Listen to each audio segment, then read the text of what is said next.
In the past, I've really struggled to getting client buy-in is really challenging. And in the past, I tried to get some video case studies, and I failed. I failed, I think, on three separate occasions. So, kind of one question is, how do you get client buy-in? But actually, kind of more important, kind of following on from your thread, is it really important to get the client buy-in from the get-go? Is that kind of like a prerequisite? So you get their buy-in, you follow the story, and then they're already bought in, and then the expectations have been set. So I think there are some things to think about when we're thinking about getting buy-in. I think number one is this is the long game. It's not going to happen overnight, but work to make talking about KPIs and ROI and metrics normal from the time I become a client onward. Whether that is during the onboarding, whether that is during a call with my rep, whether that is just ongoing feedback surveys where I have a chance to tell you how I'm trending or the results that I'm seeing. Look for ways to make that a scheduled and normal and comfortable thing. I think number two, especially for software, again, you have unique opportunities to this, but make KPIs obvious and available. One of the surprises to marketers is that their customers often don't know what a win looks like. We assume our clients know when they're winning with our solution, but they don't always. They know that it's working for them, but they may not recognize a win when it's there. Some really great examples in the software space of companies doing this well.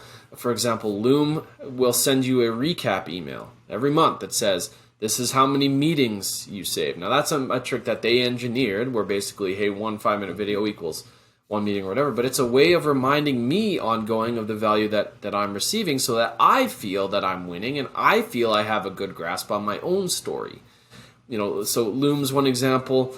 Calendly is another. They've started rolling out kind of these reports on different productivity angles and measures. Grammarly's like the classic one in the space. Hey, you're better than 97% of people, or you wrote this many words or whatever. So making that regular and visible and tangible for people is valuable too.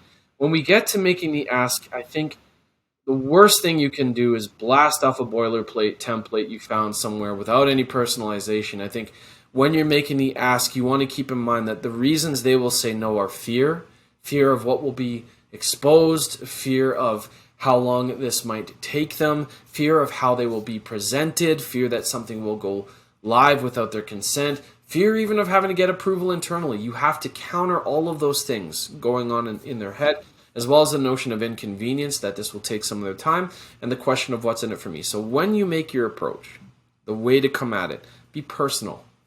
Tell them why them, why their story, why are you coming to them, and be specific also. What parts of their story are you hoping to highlight? If it's not the whole kit and caboodle, what is it about their story that you're hoping to share? And to do that, you have to have a sense of what their story might be. But by making it specific, you make it more tangible, you make it less scary. When you make the ask, consider changing your language from would you be in a case study to can we feature you? Can we share your success? Can we put your company in the spotlight? All of that subtle change in wording goes from making it something that's all about you and your success because of their success and more about them and what they've done and how they've innovated and how they've iterated. So consider your wording. Come with a plan.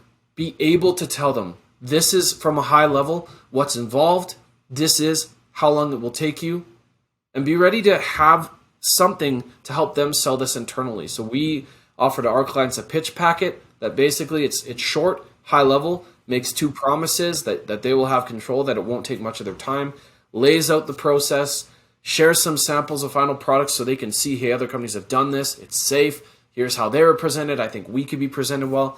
And then that benefit piece, right? If you have a good audience, you have a good social following, maybe it's about positioning. We'd love to take your story to 10,000 people. If you plan to promote it heavily, hey, you have control over the narrative, and we plan to use this to support this campaign. If there is an actual monetary incentive or free months or whatever, those are options available to you as well. But cover that what's in it for me.